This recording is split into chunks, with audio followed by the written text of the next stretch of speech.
Antidote to rivalry. When we recognize the value of the other, there are no rivalries that prevent us from being human.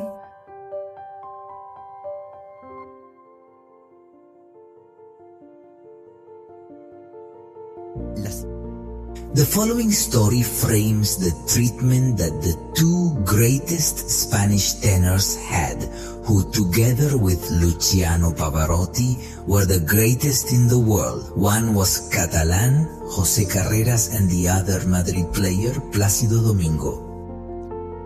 Then for political reasons, in 1984 they became enemies, but both were tenors in high demand all over the world, and both stated in their contracts that they would only perform in a certain show if the adversary was not hired.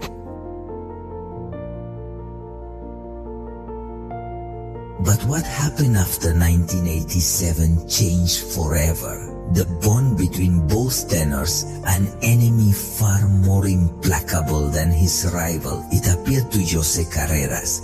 He was surprised by a terrible diagnosis of leukemia.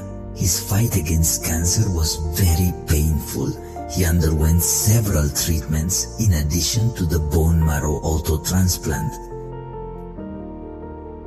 And the blood change forced him to travel once a week to the United States. And under these conditions, he could not work despite owning a reasonable fortune.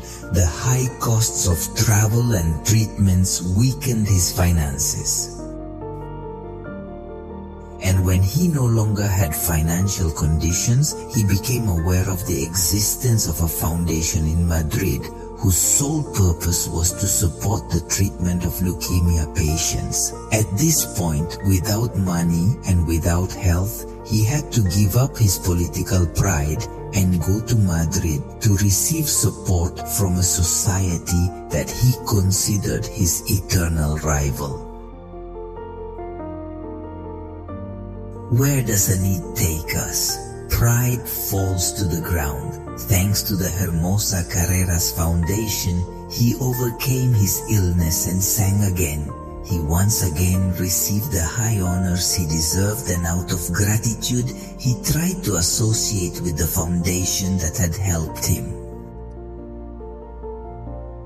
But when he read the statutes of the foundation, he discovered something unthinkable, that the greatest collaborator and at the same time president of the foundation was his eternal rival, Plácido Domingo. Many thoughts had to come to his head, especially when he discovered that this foundation had been created for the purpose of serving him.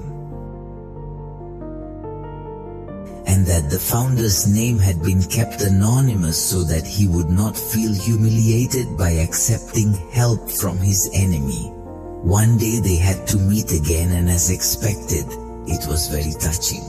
At a presentation in Madrid, Carreras interrupted the event and humbly knelt at his feet. He apologized and thanked him publicly. On the other hand, Plácido Domingo, with a humble heart, only helped him get up, and with a strong hug, they sealed the beginning of a new and great friendship.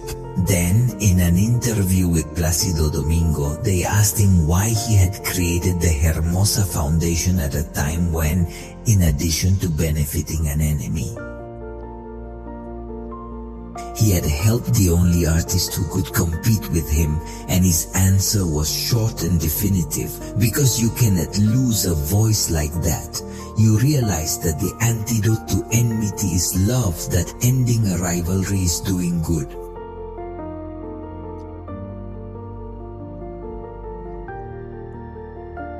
You can see or experience rivalries that take you to the grave, which when crossing each other on a street are usually avoided, and seeing each other is synonymous with making life bitter, but you could put an end to it with different behavior. Just as Jesus said, love your enemies or bless those who curse you. Love can never be defeated by hate.